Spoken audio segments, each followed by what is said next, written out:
Muito bem, vamos voltar aqui para o número 5. Opa, pronto. Vamos agora falar sobre a igreja e o crescimento, sobre seu impacto na sociedade. A explosão demográfica. Logo após a expansão da igreja em Jerusalém, as viagens de Paulo e também dos apóstolos em proclamar o reino de Deus tomou grande proporção, atingindo toda a Ásia Menor.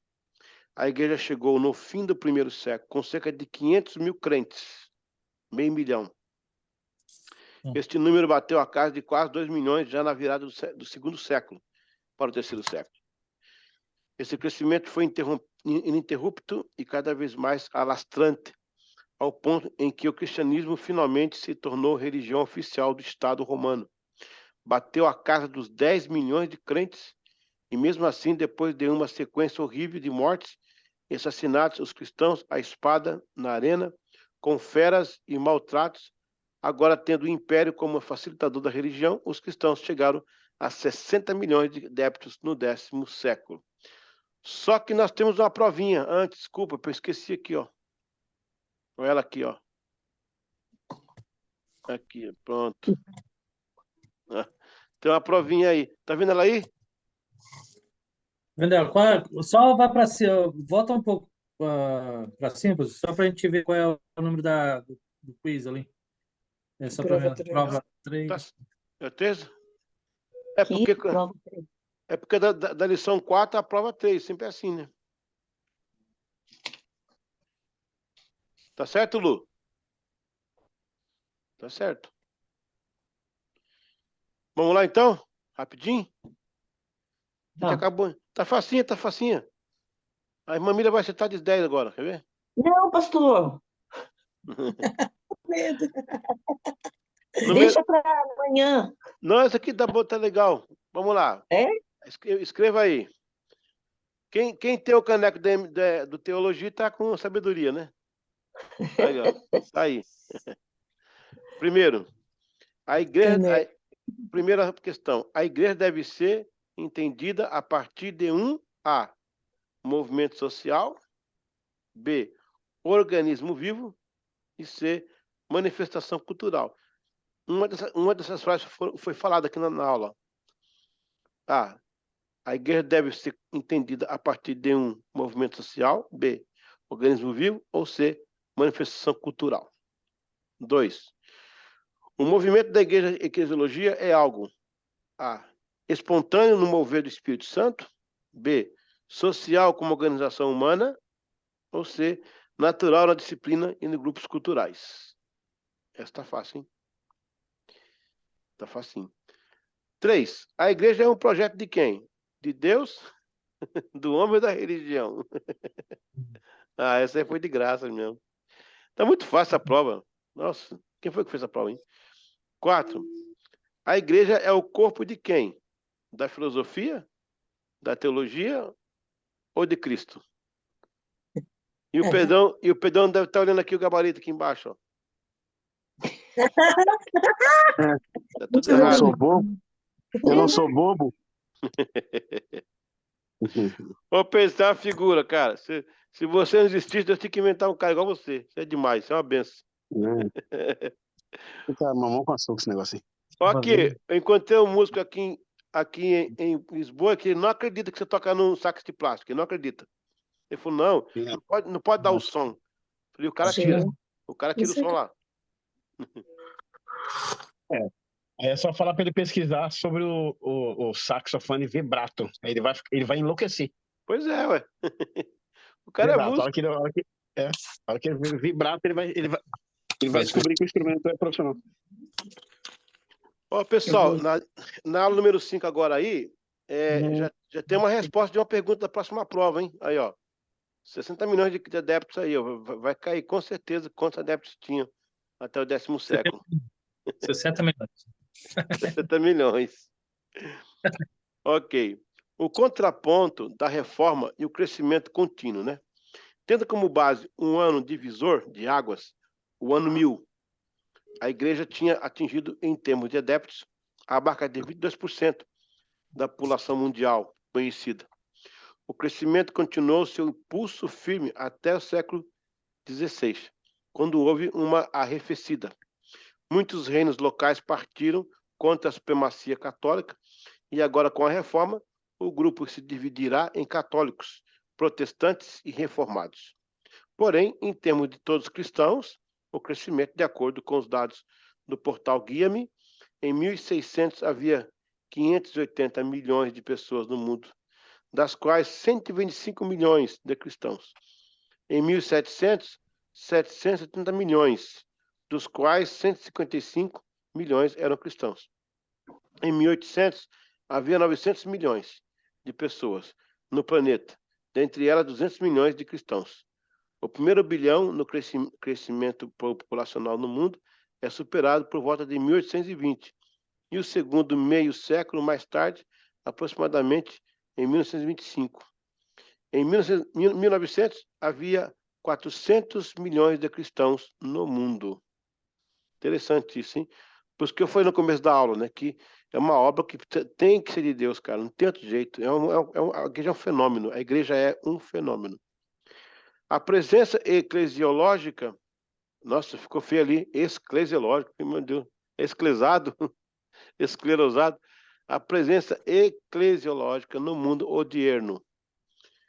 A expulsão missionária do século, a explosão, meu Deus, a explosão missionária do século XIX e, consequentemente, o avanço pentecostal a partir de 1900 foi uma mobilização jamais prevista na historicidade da eclesiologia mundial, pois em 2009 a comunidade cristã mundial era de aproximadamente 2 bilhões de adeptos.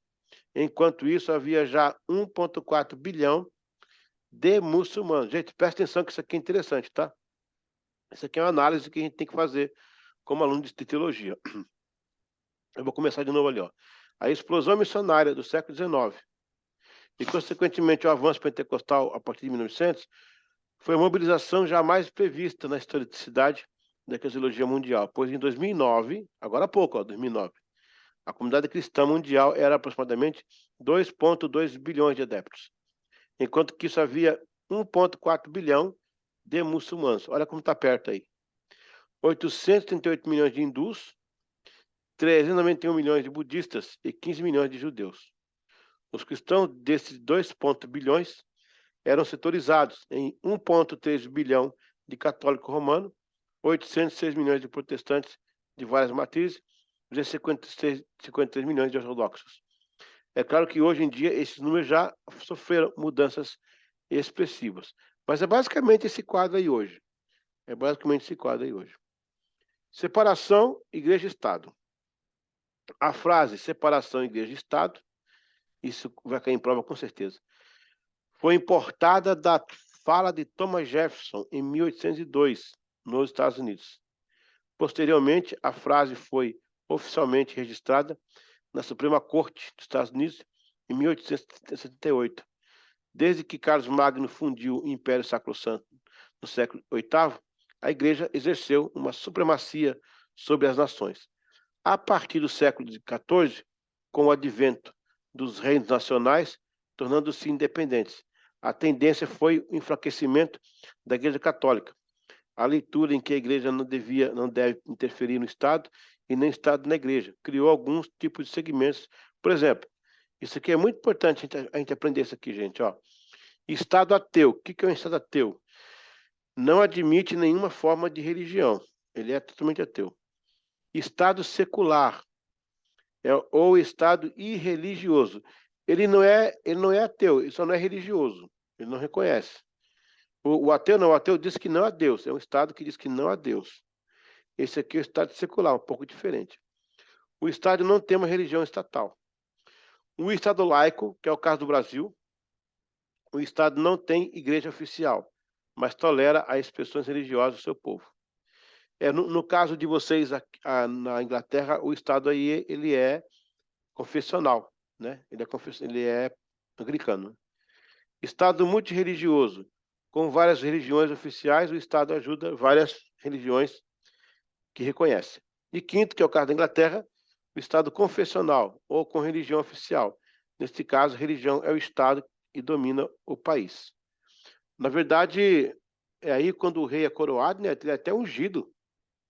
Tem toda a questão né, da igreja anglicana lá. Já foi empossado lá? Já foi coroado o rei, não?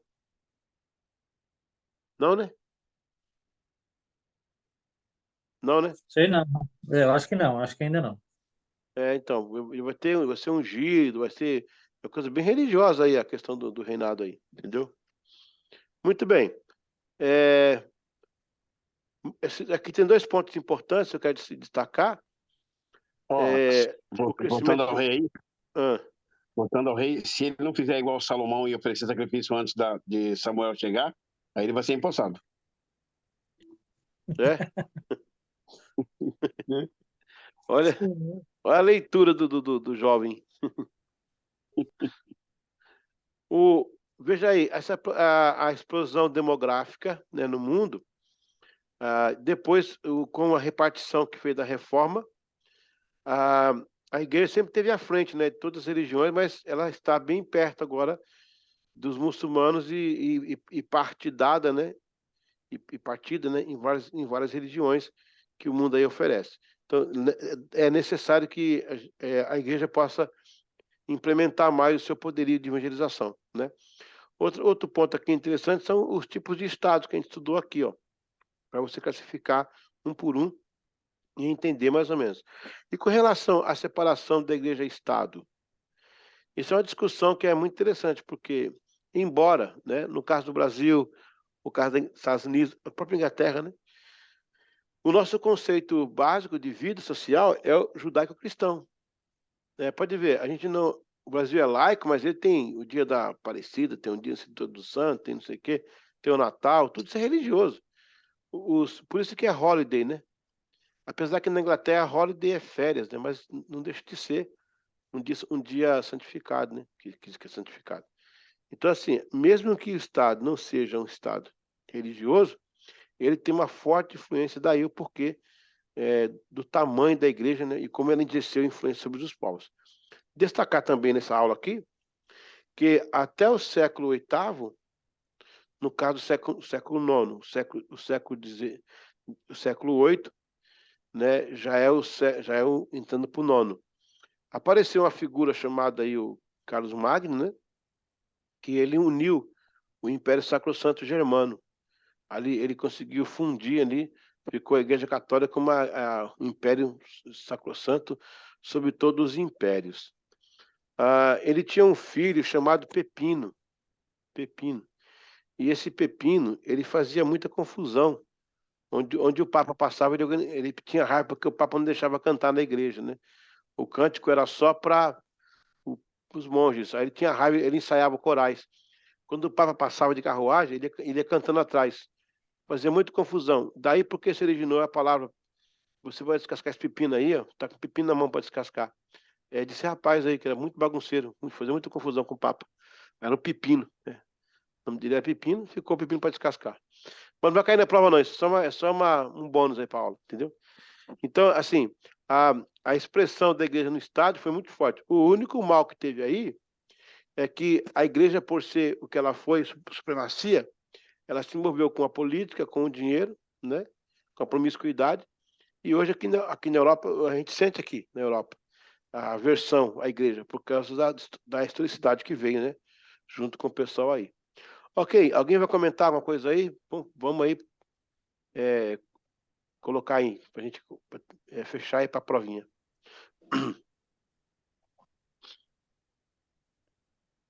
Não, né? Vocês estão meio devagar hoje. Cadê a Lucilene? Bora para a prova.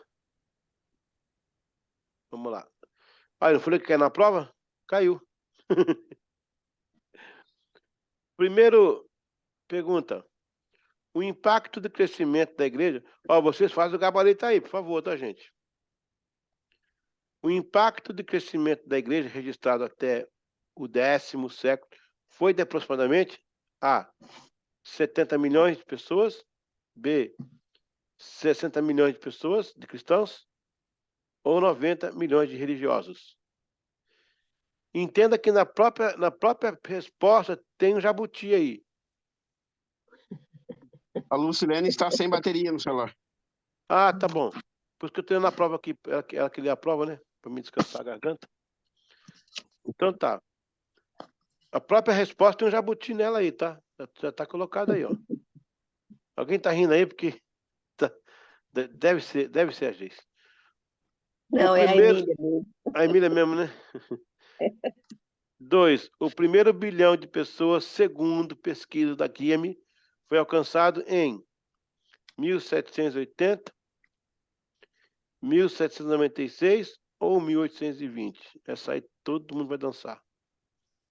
Essa só Deus sabe. Ai, Jesus. Vai dançar, graças a Deus. Vamos lá. Que maldade. O professor não fala, né? O professor não ensina, não fala essas coisas aí, ó. Não, eu falei aí, você está ensinado aí. Um dos movimentos cristãos que alavancou o crescimento de crentes no mundo foi o triunfalismo, Pentecostalismo. Ah, desculpa. determinismo, o pentecostalismo, né? Acho que o Pedro pensou alto aí. Essa é esse determinismo. Tira nota dele depois. Não, nós vimos a mensagem ontem, foi tem que ser determinado, né? Mas da parte falou ontem. Mas nesse caso aqui, se ele pregou isso, foi heresia.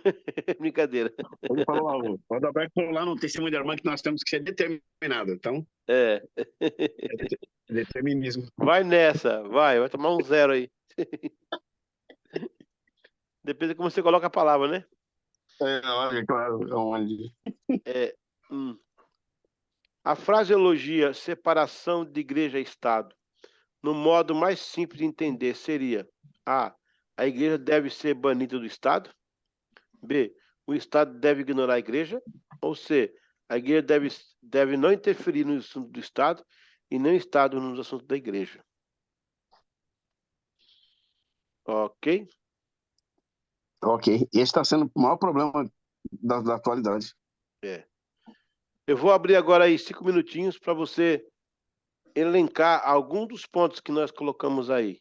Alguma coisa que você achou interessante nessas duas, né, na aula 4 e aula 5, que te chamou a atenção para você compartilhar aqui com o nosso grupo.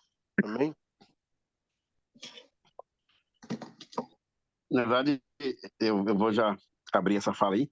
Sim. Nesse último ponto aí, da última pergunta dessa prova, que tem tudo a ver com a história da igreja. A história da igreja ela vem mantendo ao longo desses séculos uma reputação de igreja. E, conforme a fala do senhor professor, a igreja teve várias perseguições e foi assolada de várias formas, e até hoje ela tem mantido o nome igreja.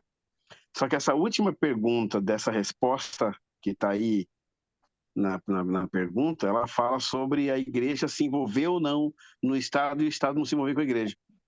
E nós tivemos, ao nosso entender, nesses últimos dias uma perca irreparável exatamente nessa situação.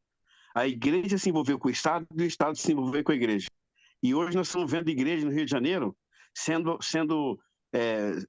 tomando tiro, sendo baleada pelos policiais, os militares, os bandidos. Tem um vídeo que mostra lá os bandidos do Rio de Janeiro atirando na igreja, porque, tipo assim, se vocês é Bolsonaro, se vocês é da direita, o que acontece? Então, a igreja hoje, nesse momento, ela perdeu por ela se envolver com o Estado e o Estado se envolver com a igreja. Olha, Pedro, deixou de ser. Aí a Bíblia diz para nós que a nossa luta não é contra a carne nem contra o sangue. E nós a igreja começou a lutar contra a carne. E agora ela vai sofrer retaliação. Você tocou num ponto muito importante. O que acontece é que a mensagem do governo nessa altura agora, a mensagem conservadora, ela tinha harmonia com a igreja. Não necessariamente a igreja precisava se mover tanto como ela se envolveu. Era só manter os valores que o governo pregava e não precisava desse problema. Agora, realmente, essas invasões, né, essa retaliação contra a igreja, faz sentido sua fala assim. Faz muito sentido. Parabéns.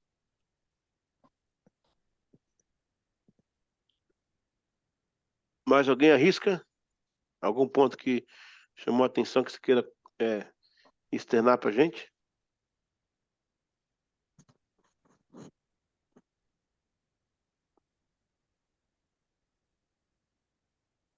Não, então? Ok?